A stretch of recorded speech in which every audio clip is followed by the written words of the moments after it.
Possible कि आपका जो सिलेक्शन प्रोसेस है। दूसरी सबसे इंपॉर्टेंट चीज है वो है एमएससेट 3 ईयर एलएलबी का स्कोर कार्ड, जो आप ऑनलाइन लॉगिन करके डाउनलोड कर सकते हैं। MHCET 3 year students, do you know a simple mistake can lead to your non selection in your counselling process.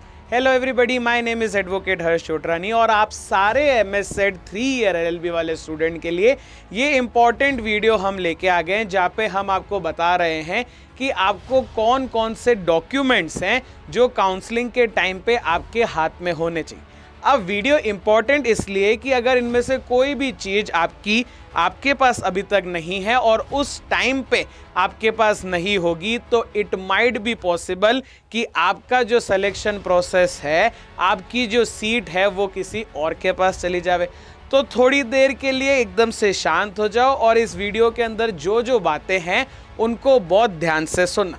अब अगर मैं नॉर्मल डॉक्यूमेंट की बात करूं तो स्टार्ट करेंगे आपके 10th की मार्कशीट से, आपकी 12th की मार्कशीट से, उसके बाद आपकी जो ग्रेजुएशन है, जितने भी सेमेस्टर हैं उन सेमेस्टर की मार्कशीट भी आप लोगों को चाहिए। आपका ओरिजिनल फ़ोटो चाहिए, आधार कार्ड, पैन कार्ड और ये सारे डॉक्यूमेंट जो ऑब्वियसली हर चीज़ में काम आते हैं, ये बेसिक चीज़ें तो चाहिए ही चाहिए। थोड़ा सा अगर मैं आगे बढ़ जाऊं तो सबसे पहले आपका क्लास 10th, 12th और ग्रेजुएशन के रिकॉर्ड, ओरिजिनल रिकॉर्ड प्लस आपके पास उसकी फ़ोटोकॉपी भी होनी चाहिए और फोटोकॉपी 2-3 सेट में बना लो, सेल्फ अटैच कर दो। सेल्फ अटैच का मतलब क्या होता है कि आप जो फोटोकॉपी निकाल रहे हो उस फोटोकॉपी के ऊपर आपका खुद का सिग्नेचर रखो। दूसरी सबसे इंपॉर्टेंट चीज है वो है आपका एमएससेट का स्कोर कार्ड, ठीक है। और जो फॉर्म आप भर दोगे वो पर्टिकुलर फॉर्म का प्रिंट आउट आपके हाथ पे होना चाहिए। आपके आइडेंटिटी प्रूफ, चाहे वो आधार कार्ड हो, पैन कार्ड हो, आपके फोटोज आपके साथ होने। अब अगर आप किसी भी कास्ट बेस्ड या आप कोई रिजर्व कैटेगरी वाले हो तो उस पर्टिकुलर कास्ट का सर्टिफिकेट आपके पास होना चाहिए। महाराष्ट्र के कैंडिडेट हो तो आपके पास आपका डोमिसाइल सर्टिफिकेट होना चाहिए। एसटी, एससी, ओबीसी कैंडिडेट्स, आपके पास अपनी कास्ट का सर्टिफिकेट होना बहुत ही इंपॉर्टेंट है। और ऑथेंटिकली जो आप डायरेक्टली पोर्टल से चीज डाउनलोड करते हो वो सर्टिफिकेट ओरिजिनल फॉर्म में तो होना ही चाहिए, साथ साथ आपके पास उसकी फोटोकॉपी और उस फोटोकॉपी के ऊपर आपका सिग्नेचर, जिसको हम सेल्फ अटैच चीज भी बोलते हैं, वो आपके पास होना चाहिए। So caste, domicile and EWS certificate, ये उन लोगों के लिए जिनके ऊपर वो पर्टिकुलर चीज एलिजिबल होती है, सबके ऊपर रखने की जरूरत नहीं है। अगर आप जनरल के कैंडिडेट हैं तो ऑब्वियसली आपको कास्ट सर्टिफिकेट नहीं चाहिए। अगर आप महाराष्ट्र के बाहर के कैंडिडेट हैं तो ऑब्वियसली आपको डोमिसाइल सर्टिफिकेट नहीं चाहिए। और if you fall in the EWS category, economic weaker section category, then you should have your EWS certificate. Moving ahead, 10th की मार्कशीट और उसका सर्टिफिकेट यूजुअली आपकी डेट ऑफ बर्थ वेरीफाई करने के लिए होता है।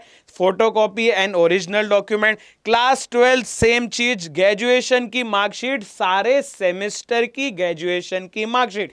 सर हमारा जो ईयर था उसमें सोली पूरे साल के अंदर एक ही पेपर होता था, तो फिर आपको ईयर वाइज मार्कशीट लेनी है। पर अगर वो सेमेस्टर वाइज है तो semester wise original plus your photocopy और लास्ट में ग्रेजुएशन डिग्री, कॉन्वोकेशन का सर्टिफिकेट अगर आपके पास आ गया है तो आपको ये सारे ऑफिशियल डॉक्यूमेंट चाहिए।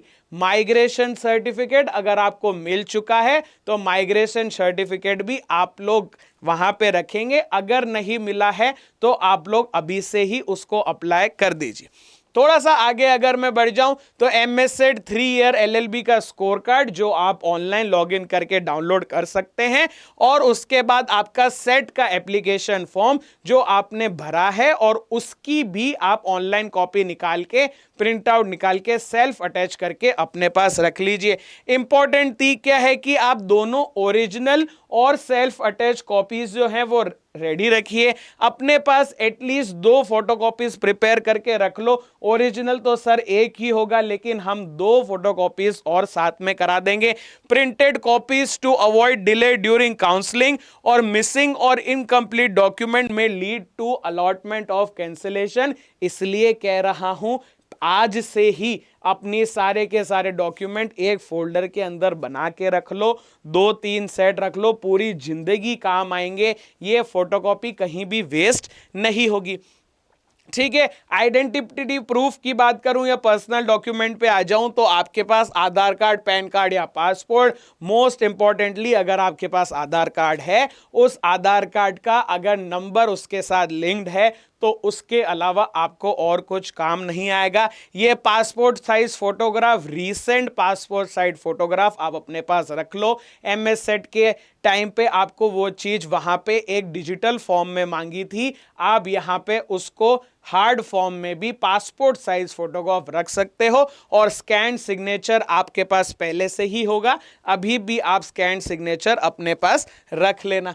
ठीक है, अगर आप किसी कैटेगरी या डोमिसाइल में बिलोंग करते हो तो सबसे पहले आपके अगर एमएस कैंडिडेट्स हो तो वेरिफिकेशन और महाराष्ट्र डोमिसाइल का प्रूफ आप लोगों को चाहिए। कास्ट है तो ST, SC, OBC, NT, SBC category वाले सारे बच्चों को उनकी पर्टिकुलर कास्ट का सर्टिफिकेट चाहिए होगा। अगर आप एनसीएल कैटेगरीज है for OBC candidates must be of current fiscal year, इस फिस्कल ईयर का सर्टिफिकेट आपको चाहिए। और लास्ट में अगर आप एक ईडब्ल्यूएस वाले हैं तो EWS category, if any one of you belong to a differentiated group, अगर आप डिसेबिलिटी वाले ग्रुप से बिलोंग करते हैं तो आपको वो डिसेबिलिटी वाला सर्टिफिकेट भी लगाना होगा, आपके पास वो होना चाहिए। ठीक है, अगर एक इंपॉर्टेंट वार्निंग की बात कर लो तो सारे के सारे डॉक्यूमेंट अगर आपके पास नहीं हुए तो सीट कैंसिलेशन, अगर आपके डॉक्यूमेंट्स जो है वो वेरीफाइड नहीं हुए तो आपके पास दिक्कत आ सकती है। कैटेगरी स्पेसिफिक सर्टिफिकेट आप लोगों के पास होने चाहिए और सबके ऊपर आपका सेल्फ अटैचमेंट जो है, असिस्टेंस जो है, मतलब आपके खुद के सिग्नेचर उस फोटोकॉपीड डॉक्यूमेंट के ऊपर होने बहुत ही ज़्यादा ज़रूरी है। तो ये सारी की सारी चीज़ें जो थी वो आप लोगों के लिए, आप लोग ताकि मिस ना करो और लास्ट मोमेंट पे कोई भी डिफ़िकल्टी फेस ना करो, इसलिए ये सारी चीज़ें बता दी। So do remember, starting from your 10th marksheet to your 12th marksheet to your graduation mark sheet, your photos, your signature, your Aadhaar card, your domicile certificate if you belong to a MSZ official MSZ city and state, sorry, and then your caste certificate if you are from a reserve category.